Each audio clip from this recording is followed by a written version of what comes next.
Sejarah Candi Borobudur, jejak peradaban di Tanah Jawa.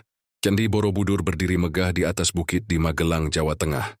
Ia bukan sekadar bangunan batu, tetapi sebuah karya agung peradaban Nusantara yang menyimpan kisah spiritual, politik, dan kebudayaan masa lampau. Sejarah Borobudur dimulai pada masa kejayaan Kerajaan Mataram kuno, yang bercorak Buddha Mahayana, sekitar abad ke-8 hingga awal abad ke-9 Masehi. Pada masa itu, dinasti Shailendra memegang kekuasaan dan dikenal sebagai pelindung agama Buddha, serta pendukung pembangunan monumen-monumen megah yang memperkuat posisi politik mereka.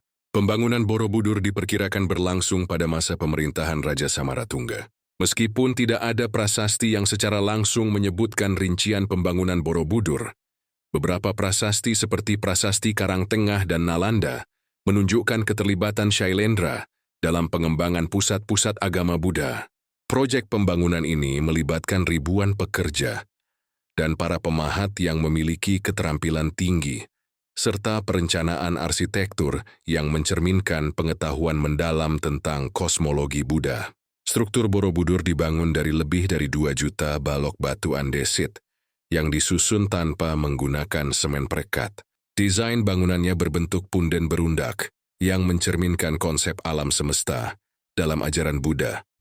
Kamadhatu, alam nafsu, Rupadhatu, alam bentuk, dan Arupadhatu, alam tanpa bentuk. Sekitar 2.072 panel relief terukir pada dinding-dindingnya, menggambarkan ajaran moral, perjalanan hidup Buddha, serta aktivitas masyarakat Jawa kuno. Selain itu, lebih dari 500 arka Buddha tersebar di berbagai tingkat candi. Sementara 72 stupa berlubang mengelilingi stupa induk yang menjulang di puncak sebagai simbol kesempurnaan spiritual. Namun kejayaan Borobudur tidak berlangsung selamanya. Sekitar abad ke-10, pusat pemerintahan Mataram kuno berpindah ke Jawa Timur. Perubahan politik, letusan Gunung Merapi, serta melemahnya pengaruh agama Buddha di Tanah Jawa menyebabkan Borobudur berangsur-angsur ditinggalkan. Sulam pun mengambil alih, menutupi candi dengan tanah, debu vulkanik, dan tumbuhan selama berabad-abad. Pada masa inilah legenda lokal berkembang. Beberapa menempatkan Borobudur sebagai tempat angker yang penuh misteri. Borobudur ditemukan kembali pada tahun 1814 ketika Jawa berada di bawah kekuasaan Inggris. Thomas Stamford Raffles, gubernur saat itu, mendapat laporan tentang sebuah bukit penuh batu berukir. Ia kemudian menugaskan insinyur Belanda, Hassie Cornelius, untuk melakukan penggalian awal. Temuan tersebut menggugah perhatian dunia. Sejak itu, serangkaian pemugaran dilakukan oleh pemerintah kolonial Belanda, meskipun masih terbatas dan belum menyeluruh. Pemugaran besar-besaran baru dilakukan pada tahun 1973-1983 melalui proyek kerja sama pemerintah Indonesia dan UNESCO. Proyek ini melibatkan pembongkaran sebagian struktur yang rusak, penguatan fondasi, serta pembersihan relief-relief yang tertutup lumut dan tanah.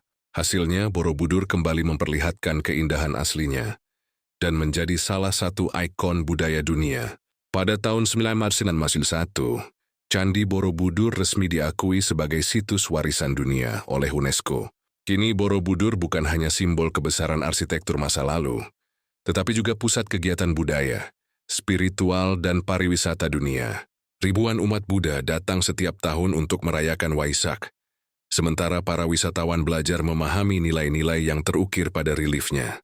Borobudur mengajarkan kita bahwa peradaban masa lalu bukan hanya tinggalan sejarah, tetapi warisan yang terus hidup, menghubungkan manusia modern dengan perjalanan panjang spiritualitas dan kebijaksanaan. Dengan segala keagungannya, Candi Borobudur tetap menjadi saksi bisu kejayaan Nusantara, menyimpan kisah yang akan terus dipelajari dan dikagumi oleh generasi demi generasi di masa mendatang.